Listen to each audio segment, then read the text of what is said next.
Dahil nga walang pasok kaya naman sinusulit talaga namin yung tanghali na magising. Kaya naman ang niluluto ko dito sa bahay ay diretso tanghalian na nga. Para pala sa tanghalian namin ay magluluto lang ako ng paksiw na bangus.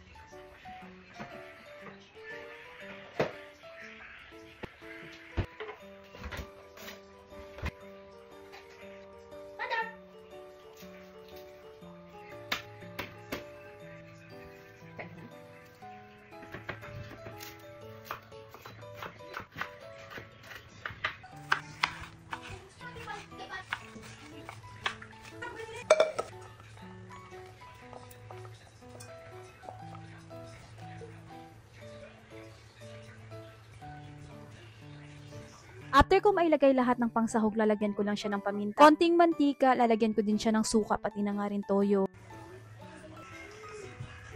Para naman hindi siya masyadong maasim, kaya naman nilagyan ko din siya ng konting tubig.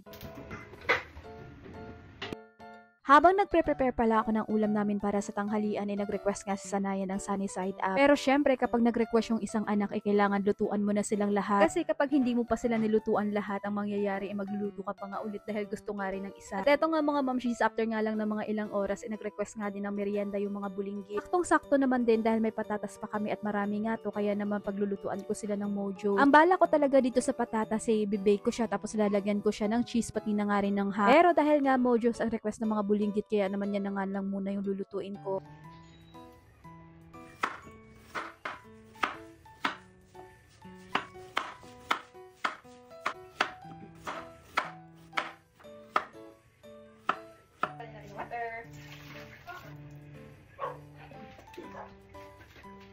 Ako na. Wait lang. It's my turn. Yan. Good, maganda.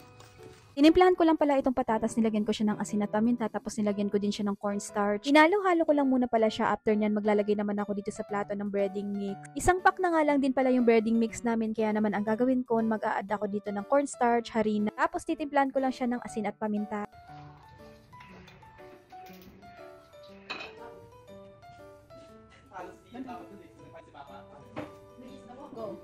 Go.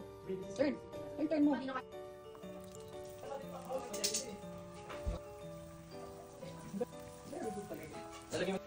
Habang nakasalang at niluluto yung Mojo's, ang gagawin ko, mag-grind na ako dito ng sili. Eto palang sili is sa freezer ko siya nilagay kasi nung nakaraan ko pa to nabili para hindi agad siya masira. Tapos naglagay lang din ako ng isang cup na mantika.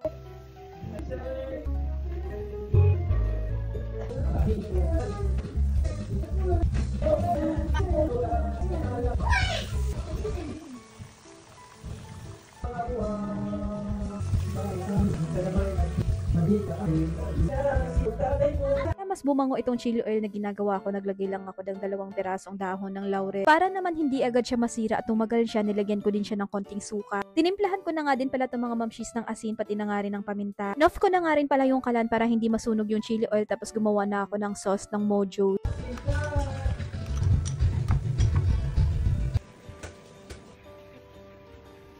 Eto na nga mga mamshis, malamig na yung chili oil na ginawa ko, kaya naman ilalagay ko na yan sa garapon.